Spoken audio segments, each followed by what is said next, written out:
Welcome to the listening section of the TOEFL mock test, brought to you by Spinta. This section measures your ability to understand conversations and lectures in English. In this section, you will listen to several conversations and academic lectures. Each conversation and lecture is followed by a number of questions.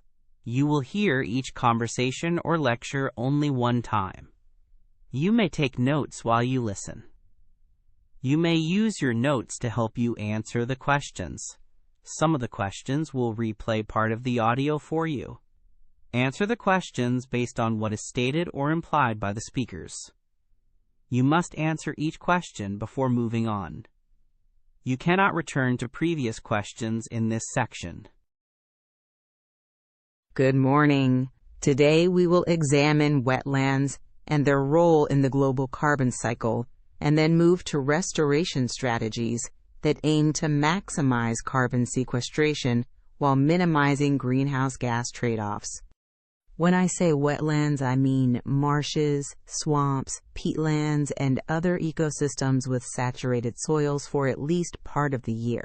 These ecosystems are unique because waterlogged conditions slow decomposition of organic matter and allow large amounts of carbon to accumulate in soils. A key concept is carbon sequestration. In many wetlands, organic carbon is sequestered in peat or in sediments.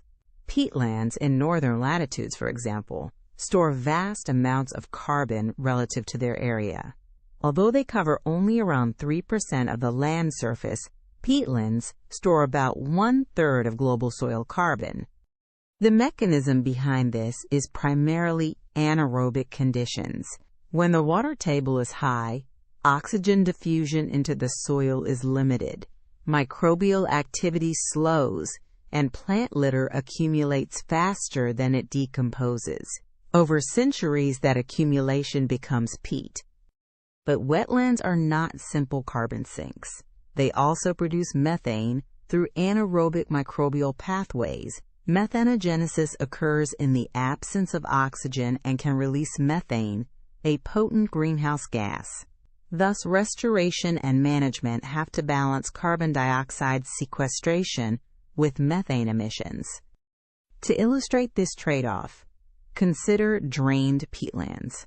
When peat is drained for agriculture or forestry, oxygen enters the soil, decomposition accelerates, and large amounts of carbon are released as carbon dioxide. At the same time, methane emissions typically decrease because the soil is no longer anaerobic. Restoration often involves re-wetting, which raises the water table and restores anaerobic conditions. Re-wetting can slow carbon dioxide losses and restart peat accumulation, but it can also increase methane emissions, especially in the short term. The overall climate benefit depends on the balance between reduced carbon dioxide flux and increased methane flux over time. Several case studies help us understand real-world outcomes. One well-documented example is the re-wetting of degraded peatlands in Scotland. After re-wetting, researchers observed a reduction in carbon dioxide losses and the beginning of peat formation. Methane fluxes did rise initially, but over several decades, the net radiative forcing decreased because accumulated carbon dominated the greenhouse gas budget. Another example is managed realignment of coastal wetlands, such as the work done on the Somerset levels in England. There, breaching embankments allowed tidal marshes to reestablish. These salt marshes sequester carbon rapidly in sediments and also provide co-benefits like flood attenuation and biodiversity support.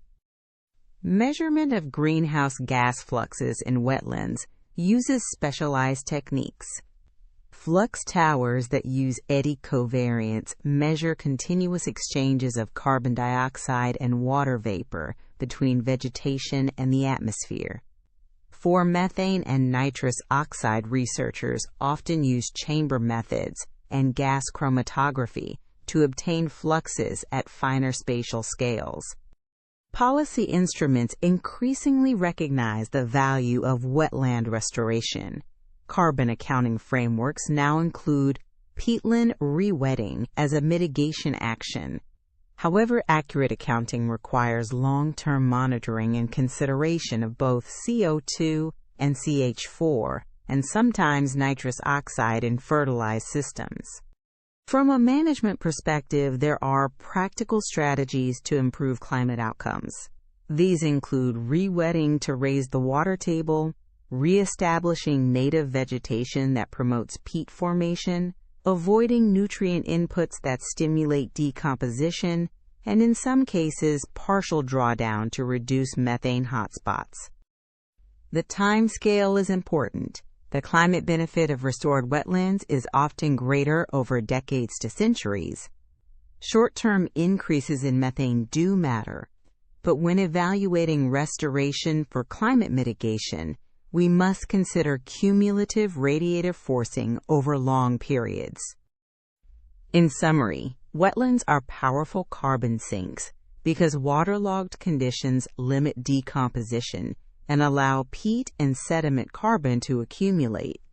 Restoration through rewetting and native vegetation can restore those functions, but managers must plan for methane trade-offs and use long-term monitoring to ensure net climate benefits. That concludes my overview.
Listen again to part of the lecture, then answer the question.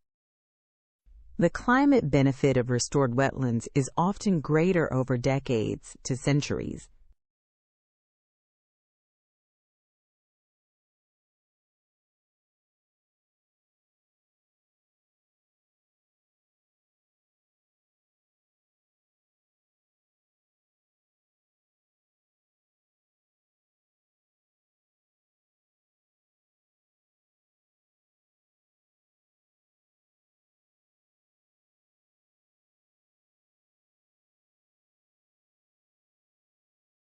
For more TOEFL mock tests, as well as IELTS and Cambridge practice, visit www.spinta.org.